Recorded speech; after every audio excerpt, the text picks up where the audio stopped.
दोस्तों पिछले कुछ हफ्ते से इंडिया की इकोनॉमी के लिए बहुत अच्छी खबरें आ रही है। पहली खबर तो ये कि हमें सितंबर के अंदर जो हमारा मैन्युफैक्चरिंग सेक्टर था उसको बहुत अच्छा फायदा हुआ है। इतना फायदा हमने कभी नहीं देखा। मैन्युफैक्चरिंग सेक्टर में जो मैन्युफैक्चरिंग हमारा ग्रोथ रेट था वो काफ़ी अच्छा गया है। ठीक है, अपार्ट फ्रॉम दिस सेंसेक्स के अंदर भी, हालांकि देखिए वो डाउन तो था सेंसेक्स, लेकिन अगर हम कंपेयर करें चाइना के मुकाबले तो हमारा सेंसेक्स उतना डाउन नहीं था। उसका 30% डाउन था, हमारा 10% डाउन था।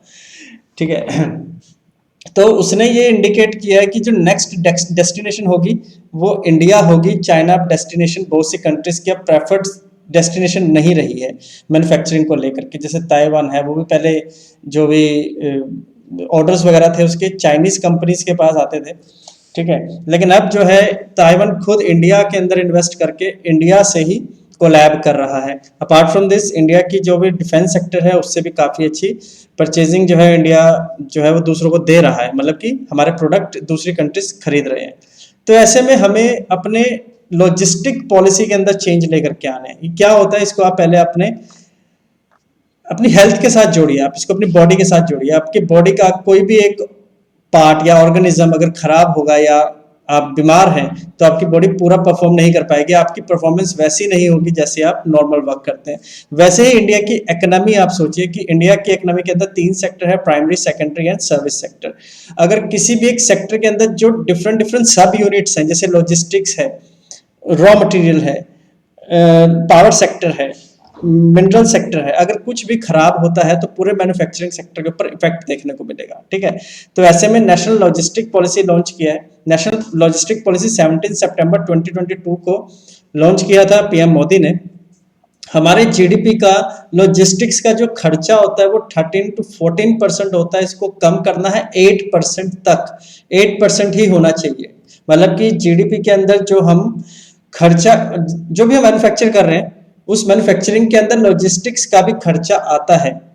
हमारा जो चेन है, सप्लाई चेन है, वो लंबा है, उसको हमने शॉर्ट करना है। ठीक है, उसको हमें 8.4% करना है। तो लॉजिस्टिक्स का यहाँ पर समझिए कि उसको हमने और ज़्यादा स्मूथन करना है, उसको हमने और ज़्यादा अच्छे तरीके से इम्प्लीमेंट करना है। ठीक है, उससे होगा क्या, उससे ये होगा कि हमें डिलीवरी फास्ट होगी, कंजम्पशन फास्ट होगी, तो मैन्युफैक्चरिंग भी फास्ट होगी। और जो कंजम्पशन होगी वो भी फास्ट मैनर की होगी। जैसे कि आपकी कोरियर सर्विस है, कोरियर हर एक कोने तक, अमेजन से, फ्लिपकार्ट से, दूसरी भी कोई ढेर सारी आपकी ई कॉमर्स साइट्स है, उससे कुछ भी आप मंगाते हैं तो वो फास्ट डिलीवरी होगी। दूसरी तरफ जो भी आपकी फैक्ट्रीज हैं वो कोई रॉ मटेरियल मंगाती है डिफरेंट डिफरेंट कॉर्नर से इंडिया के, तो उनको भी फास्ट मटेरियल मिलेगा। मटेरियल फास्ट मिलेगा तो मैन्युफैक्चरिंग फास्ट होगी, मैन्युफैक्चरिंग फास्ट होगी तो मार्केट में प्रोडक्ट जल्दी आएगा, जल्दी आएगा तो कंजम्पशन भी फास्ट होगी, और वो अफोर्डेबल भी होगा क्योंकि उसका सप्लाई चेन शॉर्ट हो गया है। Getting my point? तो ये हमारी इकोनॉमी के लिए अच्छी चीज है, राइट। तो ये इसको एक बार आप दोबारा से समझिए कि जो नेशनल लॉजिस्टिक पॉलिसी है वो ढेर सारी फील्ड को कनेक्ट करती है। इसके अंदर हमारी डिलीवरी भी है, इसके अंदर हमारा ट्रांसपोर्ट रिलेटेड इशू भी है, जैसे कि आपके टायर्स हो गए, आपका पेट्रोल डीजल हो गया, उसकी रीफिलिंग हो गई, तो इसको भी हमने फास्ट करना है। ठीक है, मैन्युफैक्चरिंग टाइम बचेगा, मनी भी बचेगी। अगर आपकी मैन्युफैक्चरिंग, अब देखिए कट शॉर्ट करेंगे किसी चीज को तो अफोर्डेबल होगा, तो आपके लिए वो अफोर्डेबल पड़ेगा, प्राइस भी।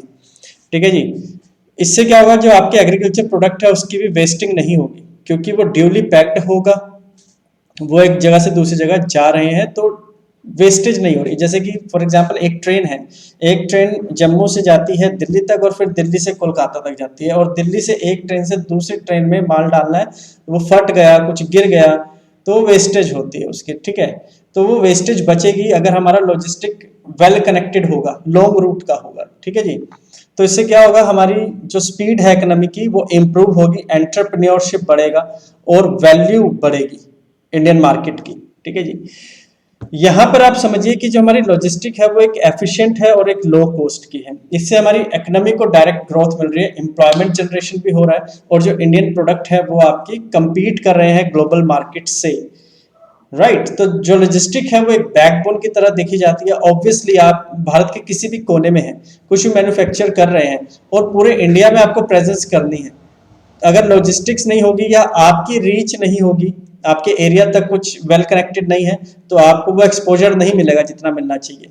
तो आप सोचिए कि अगर आपको एक्सपोजर मिल रहा है, आपका भी प्रोडक्ट वहीं पर है जहाँ पर टाटा का प्रोडक्ट है, यहाँ पर रिलायंस का, यहाँ पर अदानीस का, यहाँ पर अंबानीस का है, मतलब इसका आपका बिरलास का प्रोडक्ट है, तो आपका क्या शोकेस होगा, क्या होगा कि आपका स्टेटस बढ़ेगा, आपका स्टेटस बढ़ेगा तो आप टैक्स पे करेंगे, टैक्स पे करेंगे तो फिर इंडिया की जो रेवेन्यू है वो जनरेट होंगी, इंडिया की रेवेन्यू जनरेट होगी तो आपको R&D's फैसिलिटीज मिलेगी, जो काम हम अभी नहीं जानते हम टेक्नोलॉजी के अंदर, वो हमें करने को मिलेगा, जिससे हमारी नेशनल सिक्योरिटी बढ़ेगी, हमें जो पावर सेक्टर है वो भी कॉस्ट एफिशिएंट मिलेगा, मतलब सस्ता हो जाएगा हमारे लिए, हमें साफ पानी पीने को मिलेगा, हॉस्पिटल से हम वेल कनेक्टेड होंगे, रोड से वेल कनेक्टेड होंगे, टूरिज्म से वेल कनेक्टेड होंगे, जो हमारे वर्क प्लेसेस है वो भी वेल कनेक्टेड होंगे, तो इट्स गुड फॉर इकोनॉमी।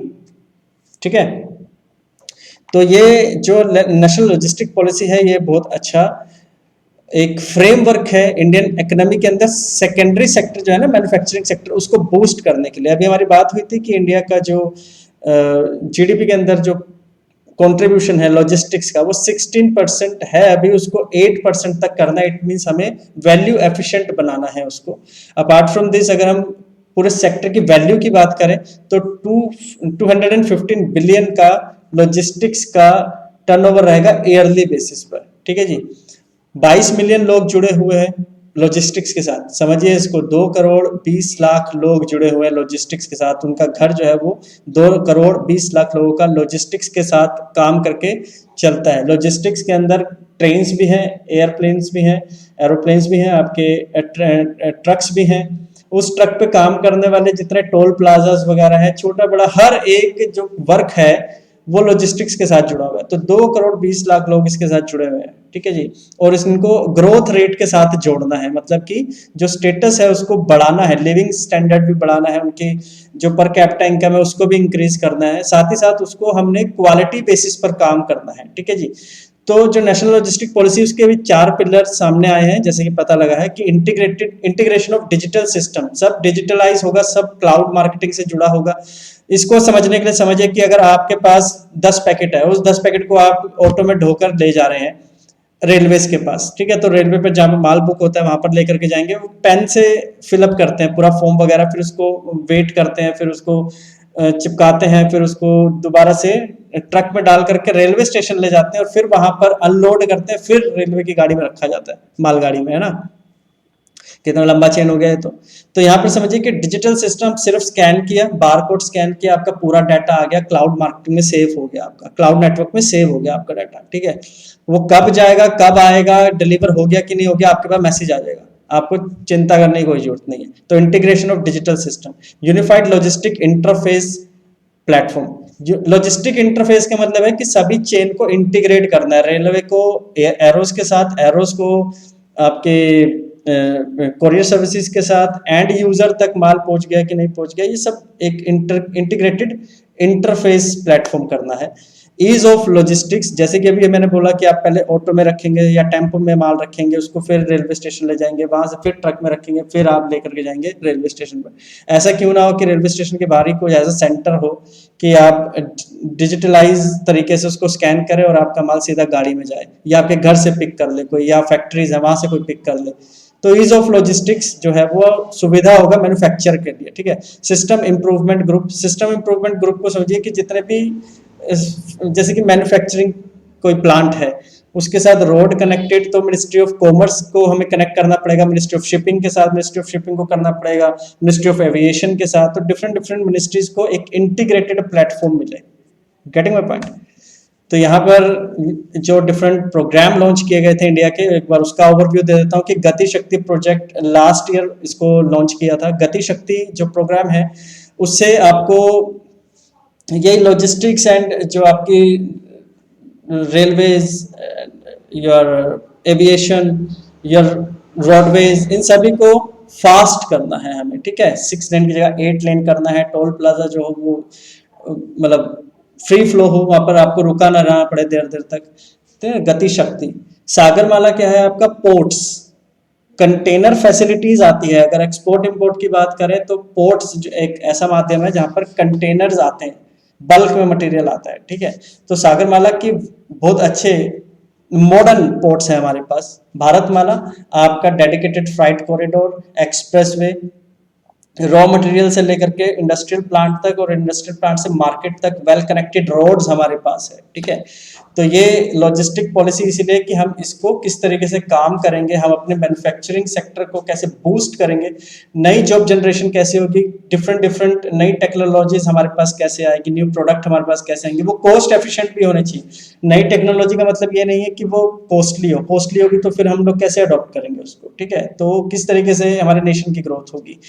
तो यहाँ पर ये कहा गया है कि हम कट शॉर्ट करेंगे जो चेन है, मैन्युफैक्चरिंग चेन, और उसी के साथ साथ वो वेल कनेक्टेड होना चाहिए। तो नेशनल लॉजिस्टिक पॉलिसी के बारे में जान करके आशा करता हूँ कि आपको मजा आया होगा। मिलूंगा आपसे दूसरे सेशन में, तब तक के लिए जय हिंद, जय भारत।